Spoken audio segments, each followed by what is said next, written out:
With Star Trek Picard coming to an end in its third season, the franchise that Gene Roddenberry built is facing an amazing opportunity, and one that seemed practically impossible just a few years ago. Now that the show is fully embracing the title characters' past by bringing back the beloved crew from the next generation, and indeed doing so in the era of peak TV that allows writers and actors to dig in on their characters like never before, the likes of not just Jean-Luc Picard, but William Riker, Beverly Crusher, Deanna Troi, and the rest may finally get the deep focus, not to mention the send-off, that they've long deserved. I think that there is less focus on being rigorously science fiction and more about the world, society, and its impact on our heroes, our friends, and the discovery that life has been difficult for some. Admiral on the bridge. And Captain on the bridge. Will season 3 pull it off? Could Picard's grand finale turn out to be the ultimate next generation story? That remains to be seen. But let's take a look at where we last saw the crew of the Enterprise D and E and how it could inform where the characters might go next. Commander Riker's team is aboard, sir. Helm, Warp 1, engage!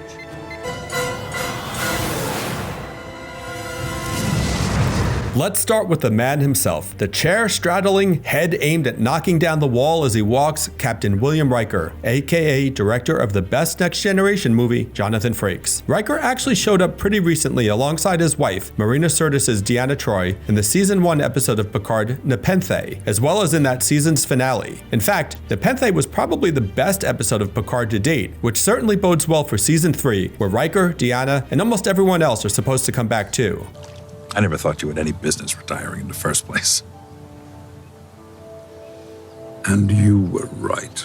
Frakes is perhaps the Star Trek vet who has been most involved with the franchise since his show ended, having directed the movies First Contact and Insurrection, as well as over 24 episodes to date, including for Discovery and Picard. He's also directing episodes 3 and 4 of Picard Season 3. In addition to Next Gen, he's appeared in Deep Space Nine as Riker's transporter clone Thomas Riker, obviously, Voyager, where Q transported him tens of thousands of light years across space in order to make a cameo, Enterprise, where he and Deanna showed up for that series' most unfortunate final episode, and more recently, the animated Lower Decks, where Riker is captain of the USS Titan and Deanna is the ship's counselor. Those Lower Decks appearances are set a year or two after the Next Gen crew's last big screen outing, Star Trek Nemesis. It was that film that saw Riker and Troi get married, and before the credits rolled, leave for a new life on board the Titan as Picard's first officer finally took that promotion he'd managed to duck for all those years on the Enterprise. But eventually, the couple would leave the Starfleet life behind.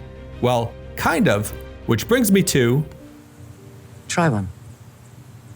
Like Jonathan Frakes, Marina Sirtis has returned to the franchise multiple times since Next Gen ended, with 3 appearances on Voyager, that Enterprise guest shot, and an episode of Lower Decks. Star Trek Picard takes place about 20 years after Lower Decks, so by the time we caught up with Riker and Deanna in Nepenthe, a lot had changed. They had a daughter now, the precocious Kestra Troi Riker, who was named after Deanna's older sister who, as Next Gen had shown us back in that show's 7th season, had tragically died years earlier when she was just a child.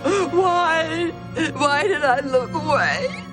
But Riker and Deanna are also mourning their own lost child here, as several years prior to the events of Nepenthe, their son Thaddeus had succumbed to a rare disorder known as mendaxic neurosclerosis. The family had left the Titan and moved to the planet Nepenthe about 8 years prior to this episode, with the hope that that world's regenerative properties could help the boy. But to no avail. Deanna tells Picard that they're okay now, but really, is that even possible? How does the loss of a child impact one's life? Can Riker and Troi ever truly be fine? And will the death of Thaddeus continue to haunt them in Season 3?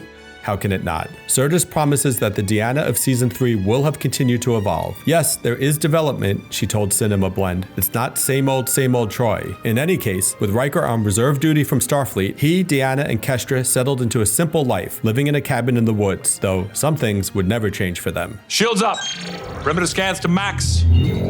It was there that Picard and the android Soji visited them, seeking a safe haven when they were on the run from some nasty Romulans, which is a long story and not really worth getting into here. But suffice to say, the interlude on Nepenthe gave Riker, Picard, and Troi some of their finest interactions. Dare I say, ever? The emotional connection between the characters and between the viewer and those same characters is very strong in this episode, and it bodes very well for Picard Season 3 indeed. The Riker-Deanna romance was first teased in Encounter at Farpoint, the first Next Gen episode ever. but it was rarely played upon in the years that followed, as the show back then typically had to keep its characters in a sort of stasis, resetting to their basic parameters by the end of each episode. I call it the Ralph Cramden puppy syndrome because of the extreme and very old example of this phenomenon from an episode of The Honeymooners. There, Ralph adopted several puppies only for them to all be gone by the next episode, with no explanation at all. The writers of Next Gen would push against this approach when they could, and by the time Deep Space Nine had kicked into full gear, television itself was changing, and more serialized storytelling and character progression was happening. But the crew of the Enterprise D mostly missed that space boat, until now. In the season 1 finale of Picard, Riker would take the captain's chair again in order to help save the day, but it was Nepenthe that showed us how characters created in the late 1980s, when ongoing storylines were a rarity and deep, complex, or permanent character development was even more rare, could grow and change and still pack a hell of a wallop. In fact, Frakes has already teased a big conflict between Riker and Picard this season.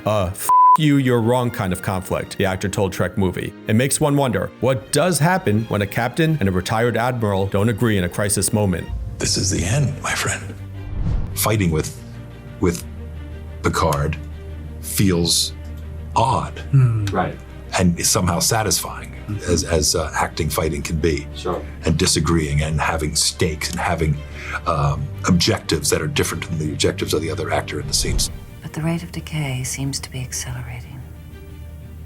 Gates McFadden's Dr. Crusher really hasn't popped up much since we last saw her in Star Trek Nemesis, toasting the late Data with the rest of her friends. And really, Beverly didn't get much to do in any of the Next Gen movies, which was true for a lot of this cast, as big action cinema like that tends to favor a couple of lead characters at most. Any development Crusher got on the show was put on indefinite hold for the movies. To be honest, I actually really feel I have a character arc. I never felt I had a character arc in the movies. I really had a dig for one. A hologram version of Beverly did pop up in the Star Trek Prodigy episode Kobayashi, which takes place about 4 years after we last saw her in Nemesis. While not technically the real Dr. Crusher, the hologram was voiced by McFadden, as she and other Star Trek luminaries helped tutor the young doll. Think of this appearance as a warm-up for the actress before she jumped back into shooting Picard Season 3. While a deleted scene for Nemesis would have seen Beverly take over as the head of Starfleet Medical on Earth, again, as she had already done that when she was booted from the show temporarily in Season 2, this development for her was never canon, and so far as we can tell, the Dancing Doctor remained on board the Enterprise E after the events of that movie. Oddly, in Season 1 of Picard, Jean-Luc meets with his old friend and the Doctor from his first command, the Stargazer, but Beverly has never been mentioned on the show until the marketing for Season 3 began. What's interesting about this is that in the Next Gen series finale, All Good Things, a possible future was revealed where Jean-Luc and Beverly had married and divorced in the years after the show ended. Certainly, that version of the future is not a one-to-one with the world Star Trek Picard is depicting, but Season 3 will finally fill us in on what actually happened between these two in the years since Nemesis, and apparently they haven't seen each other in a very long time. She hasn't seen the other old cast members. She hasn't seen Picard for 35 years or less, 20-something, I think, in the story. And it was so much to chew on. It was fantastic, and I loved every minute of it. While McFadden isn't really giving away any Season 3 secrets yet, it's clear that something bad went down between Beverly and Jean-Luc at some point, and that the show will delve into their relationship in a way that Star Trek never has before. Like Riker and Deanna, Beverly and Jean-Luc were another will they, won't they couple in the grand tradition of will they, won't they couples. Feels like maybe, finally, they will? Or will have, at least. Not now, Doctor. Please. You've been blind all your life. Mm-hmm. I was born this way. In some ways, Jody LaForge, the one-time chief engineer of the Starship Enterprise, feels like the character who has been most missing on Picard. At least, that was the case in the first season, which dealt with the legacy of Brent Spiner's Data, who had died in Nemesis. And that's because Geordi had always been Data's best friend, so it seemed like a glaring oversight for him to not be present or even consulted by Picard when the Admiral encountered Data's so-called offspring, Soji and Dodge, let alone when Picard got the chance for one final goodbye with his old android colleague. Sure, you can explain Geordi's absence away through plot contrivances, not to mention the fact that once the Next Gen movie started, there was a bit of best friend poaching happening on the part of Picard. But just look at the way LeVar Burton silently plays that toast scene from Nemesis, and try telling me he didn't need to be a part of that Data storyline. To family. That misstep may yet be alleviated in season 3, as Spiner will apparently return as Data's evil brother, Lore, which at the very least would seem to open up some possibilities for Geordi in coming to peace with the loss of his friend all those years ago. But also, Geordi may be the returning next-genner whose new storyline we know the most about so far. At New York Comic Con in October, Burton spoke about how Geordi was never involved in a healthy relationship with anyone, a reference to the character's notoriously less than successful attempts at finding love on the show. It was unsophisticated, and I never liked it. And so when Terry, brought the idea that Geordi, when we see him again, is a family man, I was all in on that, because it just it righted a wrong that always I held it in a place that of discomfort. Now we will meet a Geordi who is married and has 2 daughters, Sydney, played by Ashley Sharp Chestnut, and Alondra, who will be played by the actor's real-life daughter, Mika Burton. Sydney will even be serving as the helmsman of the USS Titan, which is the job Geordi had on the Enterprise when we first met him over 35 years ago. Interestingly, Geordi mentioned having daughters with those same names, plus a son, and that alternate future from All Good Things. Brett is applying to Starfleet Academy next year. Cool. Like Frakes, Burton has directed a load of Star Trek episodes since Next Gen ended, though not for the modern shows. That includes the Voyager episode Timeless, where another different alternate future depicted a Jody LaForge who was captain of the USS Challenger. But while Picard mentioned him in season 1, we don't really know what Geordi has been up to since the events of Nemesis. The comics have depicted him as working at the Utopia Planitia shipyards during the Picard era, but we can't really consider that canon now, can we? Directed, sir. Our shields are weakening. Turtle foreheads off from Michael Dorn, who wins the Lifetime Achievement Award for the actor to put up with the most Star Trek bullshit.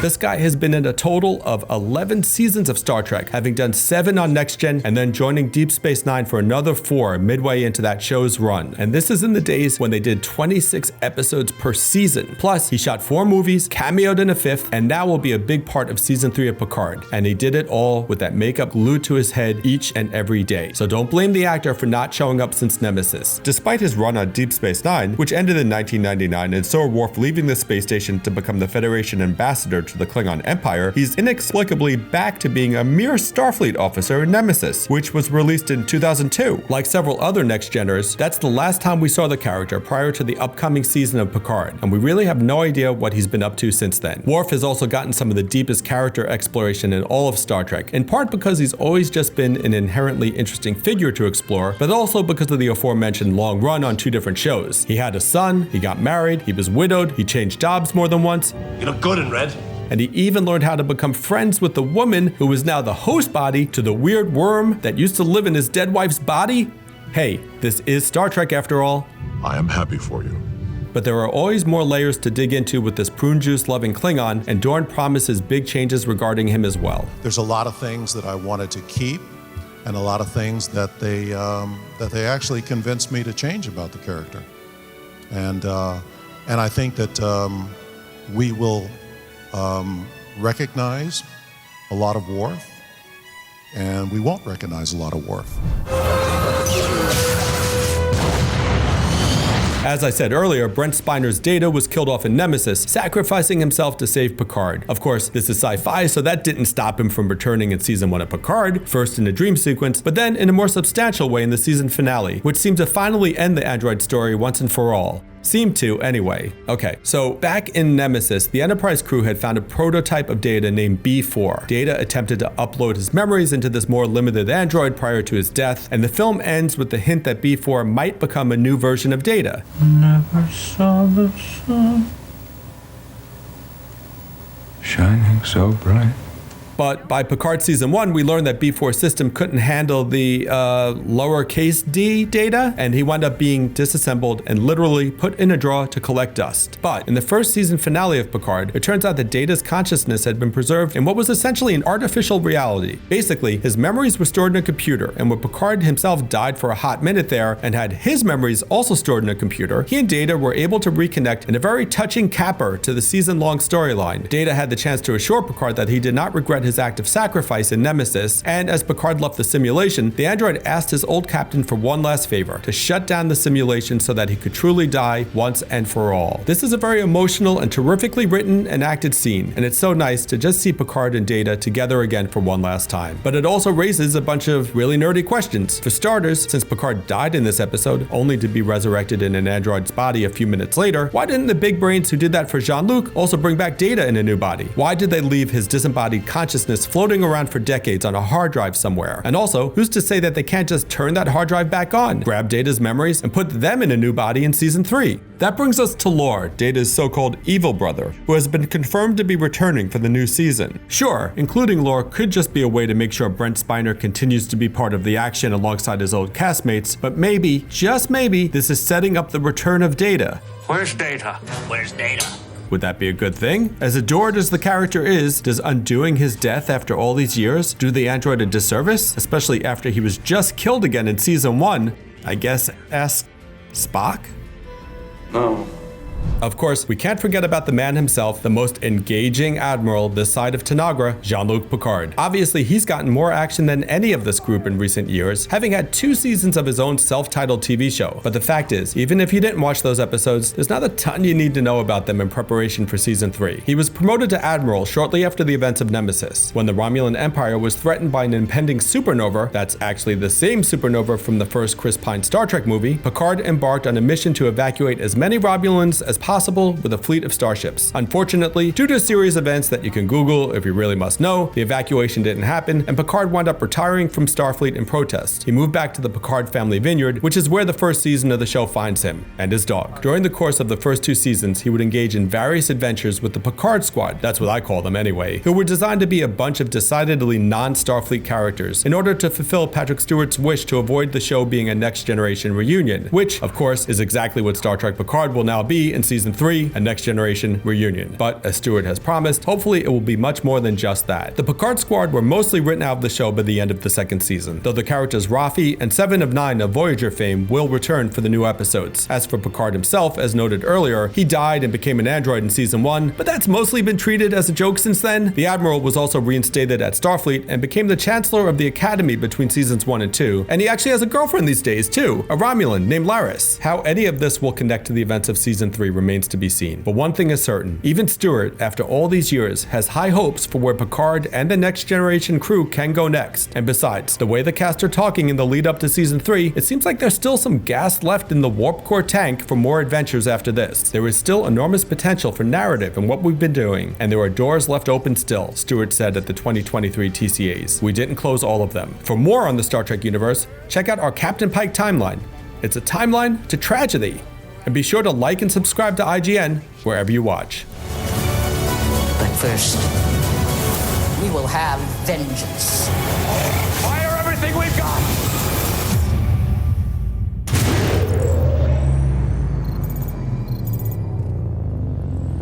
Greetings,